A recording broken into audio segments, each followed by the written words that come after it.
7 battleground states. Joining us now, former Speaker of the House, Kevin McCarthy. Speaker McCarthy, good to see you. Good to be here. It's Thanks. a tight one. And if I could offer you the outcome of any one race right now, which one would you want to know? I would watch Pennsylvania. Why is that? Because we elect presidents not by popular vote, by electoral college. So you assume if you look at the last election, which was only won by 48,918 votes, that Donald Trump would get pretty much the same electoral states that he got before, and I believe he'd pick up Georgia. If he picks up Pennsylvania, it's over. He's gotten to his 270. He wouldn't need Arizona, he wouldn't need Nevada.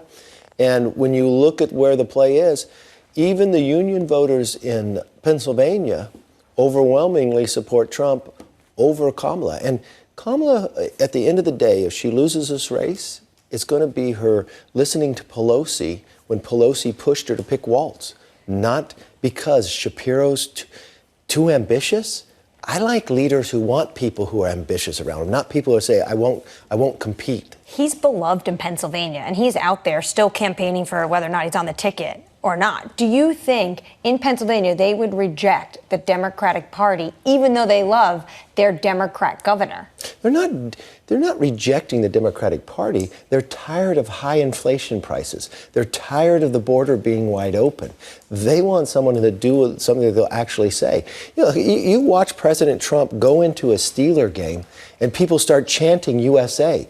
What do you think they would chant if Kamala was sitting there? They probably wouldn't say anything. And listen, if I asked you or America, tell me the 3 things Kamala Harris will do if she gets elected president. She has spent $1 billion. The only thing I know is she's going to give people $25,000 for the first house and bring inflation to home prices. That's the only thing I know. Are you expecting a Republican sweep? No, look, it's going to be a very tight race. Republicans will win the Senate. We're in a good place, and that's purely map.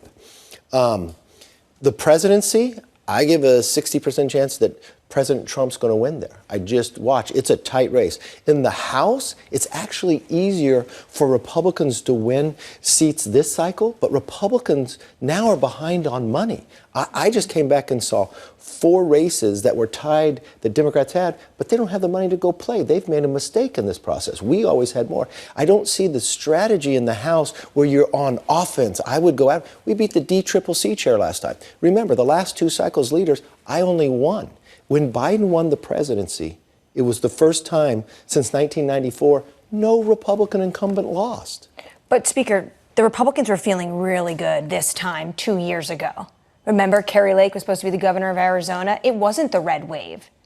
No, but there was one place that still won while everybody else lost. Same thing as the election before, in the House. And we elected the most Republican women, most Republican minorities. We won 5 seats in California, 5 in New York. We won Oregon, we won Arizona. We won where Republicans were losing. And if they keep, the problem is they're not keeping with that same strategy. President Trump, though, this is the thing you want to look at, who's going to win, okay? First of all, the campaigns in Wisconsin and Pennsylvania, the incumbent Democrat senators are using Trump in their campaigns, not against him, but hugging him. So tell me how that's going to turn out. That's a good sign for Republicans. Then you're looking at articles where there's infighting in the Democratic Party because they want to know who to blame when they lose. And now they're literally talking about, would it have been better to keep Biden on the ticket? And now you have people really going after Pelosi because not only did she and Obama push Biden off, she's the one who selected the VP candidate that put him in this problem. You're very well versed in the House races. You want to walk through them? Well, no, not all of them. There's too many, but no, there's some key ones you should prolific. You were a prolific fundraiser. You saying they don't have money now? Whose fault is that? Is that Speaker Johnson's problem? No, look, he just came in. No, I wouldn't put that on Johnson. I'd put that on the 8 who partnered with all the Democrats. Who are helping. Why would the Democrats partner with these 8 Republicans? Because they knew it would give them an advantage in an election. That they couldn't. Just our super PAC last cycle had more money than the DCCC and their super PAC. Now, if you want to look at the makeup of the environment, and this is where you want to see, timing is everything in politics. Gallup does an interesting poll where they don't ask you if you'll vote for Harris or Trump. They ask you which party do you identify with. And they've done this for decades. Republicans are leading 48 to 45. Now, is that important? Yes. Republicans have never led. And they ask a second question. Who's best to solve the problems? Republican leading that. So it's a good environment. In the House, North Carolina redistrict. So you automatically start with 3 new seats you can pick up. You've got the race in Colorado that last time was a new seat that we had a libertarian in that picked up 4% of the vote. They're not in. Gabe Evans could pick up there. Alaska, a ranked system. We don't have the second Republican running there. We'll pick that seat up. Then if you go to Pennsylvania, we had a bad top of the ticket last time for governor.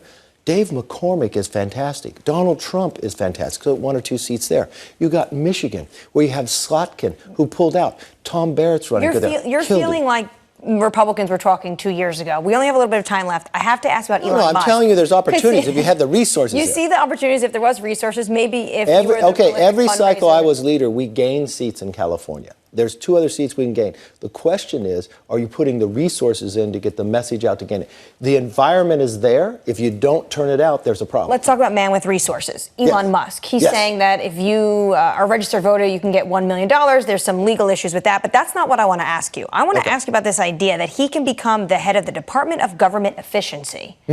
Does that make sense? Because now he's talking about if he does become that person, maybe there's a pathway to approve autonomous vehicles that will directly help his company that he's the chief executive officer of. Can he do both? Is that legal? Okay, now, I've known Elon for a long time. He's never said, I want to go into government so I can get autonomous vehicles approved. That's not even on his mind. But listen to the question you just asked. Oh my God, could we have Elon Musk go to government and make it efficient? I don't know. We just had a hurricane in North Carolina, and the only way people can get the internet is because of Elon. We have astronauts stuck in space. The only way they could come down is if we ask Elon. We just watched a rocket that no government did, but Elon sent it up, created an engine only made in America, where before him we paid Putin for their rockets, and he lands it right on back. I would pray Elon would come in and make our government efficient. My God, you would have accountability. You would have a government that works for the people. And does he want any money from it? No. We want more people like that. I mean, there is no other country in the world, every single one would beg for Elon to come and do it. And somehow the Democrats want to think that's wrong. That is what's wrong with them. He's going to be tweeting this clip a little bit later. Speaker McCarthy, it's good to see you. Hey, thanks for having me back. Thank you, sir.